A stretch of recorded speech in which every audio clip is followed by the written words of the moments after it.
Baik, pemirsa, kembali kita lanjutkan dialog kita. Saya ke Pak Angga dulu. Pak Angga, dari pasangan Anies Sandi sendiri sebetulnya memprioritaskan kesehatan di urutan berapa nih? Karena semua orang ngomongin bancet banjir, tapi kesehatan mungkin kelupaan. Bagaimana? Jadi saya ingin menyinggung sedikit ya, yang tadi senior saya sudah diskusikan, cukup menarik dan ramai.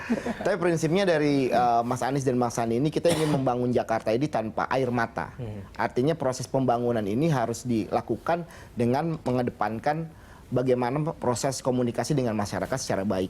Karena apapun itu, yang paling penting adalah mentalitas daripada masyarakatnya. Masyarakat Kota Jakarta ini kan milik semua pihak, bukan hanya kelas menengah dan kelas atas saja. Jadi kalau tadi bilang menggusur dan lain sebagainya, ada baiknya bagaimana kita melihat, kita jangan menggusur atau merelokasi bahasanya. Bagaimana kita yang ada ini kita tata dengan baik.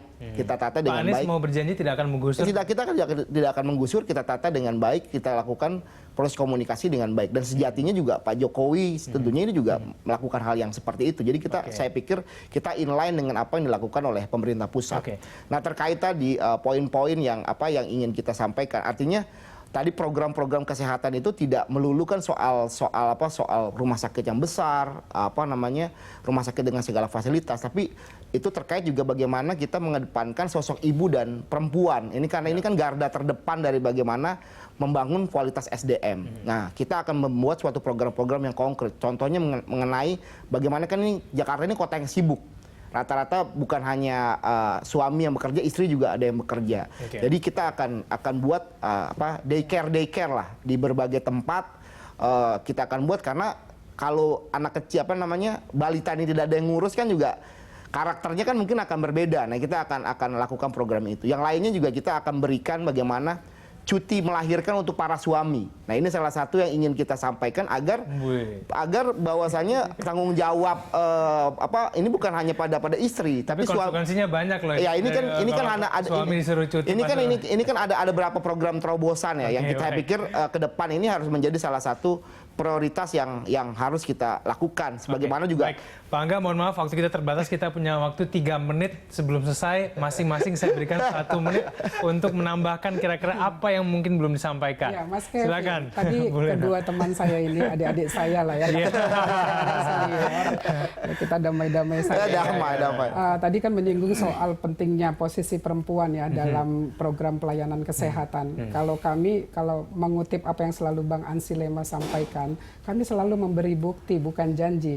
Nah, menyangkut soal keterlibatan perempuan, yang jelas-jelas terbukti adalah pasangan Agus Silvi. Karena sudah ada calon perempuannya. Tapi sekali lagi memang menjadi concern kita. Ini kan menyangkut soal bonus demografi nanti ya. Kita ingin bahwa bonus demografi ini bukan menjadi malapetaka, betul-betul menjadi bonus demografi. Karena apa? Kan sekarang ini angka kesehatan kematian anak itu dari 4,16 pada tahun 2014 meningkat menjadi 4,80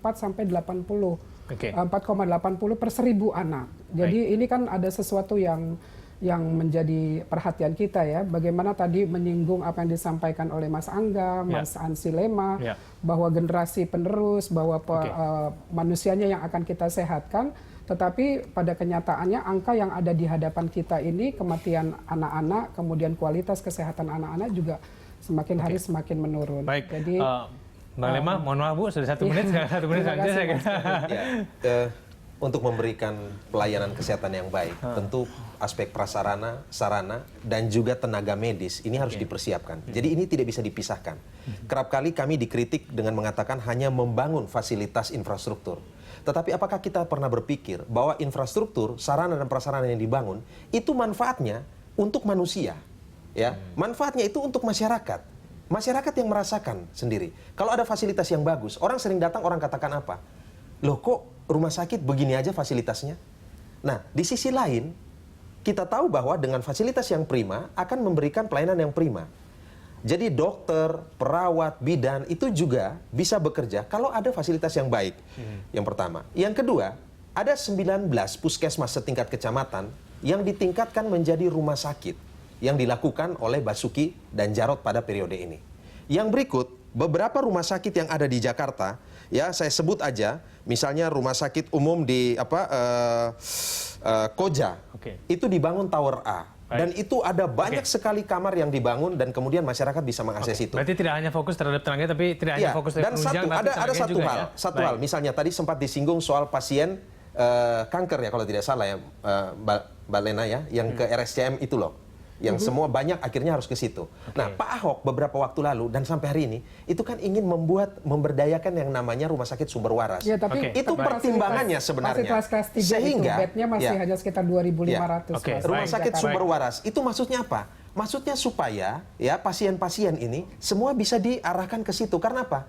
Karena RSCM yang adalah bukan milik Pemprov DKI itu sudah overload. Yang masuk ke situ bukan cuma warga Jakarta, tapi dari 500 kabupaten kota yang ada di Indonesia. Itu sudah di dalam konsiderasi dari Pak Ahok. Jadi Pak Ahok itu sudah visioner, harus dipersiapkan untuk rumah sakit sumber waras itu maksudnya. Ya, untuk membangun Jakarta ini kan sebenarnya bukan hanya peran dari pemerintah daerah, tapi semua stakeholder dan membangun Jakarta ini secara bersama-sama. Tentunya ada peran dari rumah sakit swasta dan lain sebagainya.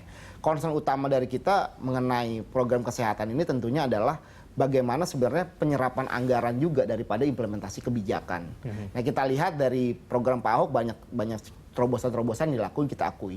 Tapi dalam konteks realisasi anggaran dalam program kesehatan ini masih sangat jauh dari apa yang kita harapkan. Nah, tentunya ini problem utamanya yang kita lihat adalah proses komunikasi dengan stakeholder yang lain belum berjalan dengan baik. Nah, ini akan kita terus perbaiki nanti di bawah kepemimpinan Mas Anies dan Bang Sandi. Terobosan-terobosan ini akan kita lakukan secara terus-menerus. Yang baik kita teruskan, yang belum baik ya kita perbaiki secara baik. bersama-sama. Pak Angga, Penyerapan anggaran itu naik terus loh. Dari 2013 hanya 190. Meskipun kalau kata Pak Anies tadi belum ideal sekarang ya. ini udah hampir 1 T. Jadi setiap tahun itu naik gitu loh. Baik, Pak Angga dan juga Bang Lema dan Bang Lena, terima kasih sekali.